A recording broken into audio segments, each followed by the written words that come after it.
Monday's Division III state semifinal at Burlington High School would pit Central West champion Grafton against North champion Ipswich. It'll be a battle of two of the state's most underrated goalies in Ipswich's Jeff Statile and Grafton's Kadra Masumba.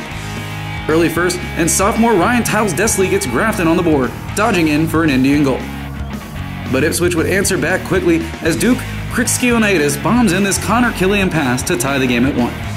Next time down, and Patrick Flaherty gets loose to put this one in to give the Tigers their first lead of the game. Speaking of getting loose, here goes Grafton's Josh Birdsall for a dodging goal to even things at 2. But Elliot Bates would put the Tigers back up 3-2, and look at this little post-up goal. A little bit of basketball going on here. Early on in the second, and Bates finds Connor Killian with a perfect pass. Killian does the rest to give Ipswich a 2-goal lead.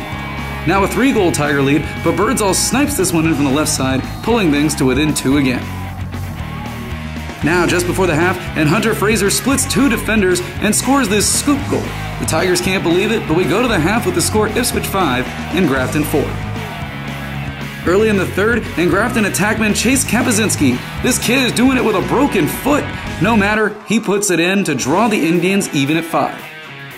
Now ball on the ground, and Killian Morrissey comes up with it, then throws it in to give the Tigers a 6-5 lead.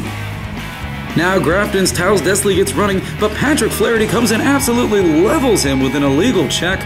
That would start a bit of a scuffle at midfield, and then back on the other side, Eddie Flaherty would draw a flag for poor sportsmanship. Michael Najemi would get a penalty for Grafton, but both Flahertys are locked in as well for Ipswich. Then a man up, and Kapazinski tosses it to Anthony D'Angelo, who hurls this one in to tie the game at 6. But Crixkionaitis would come right back, fighting his way to the right and putting this one in to give the Tigers the lead again. Loose ball in front, and Cole Fontana comes up with it, jumps back and scores to tie the game. The back and forth would continue, with Morrissey finishing this one in transition to put Ipswich back up 8-7.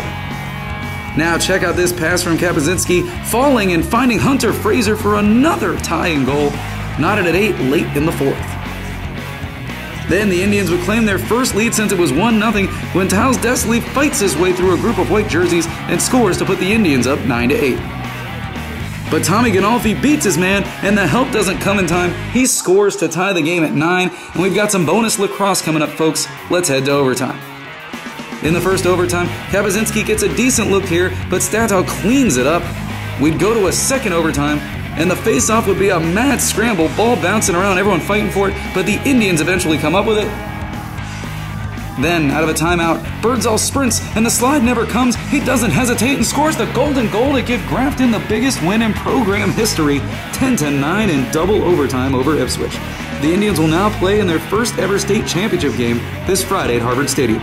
Reporting from Burlington High School, I'm Joe Perillo, BostonLax.net.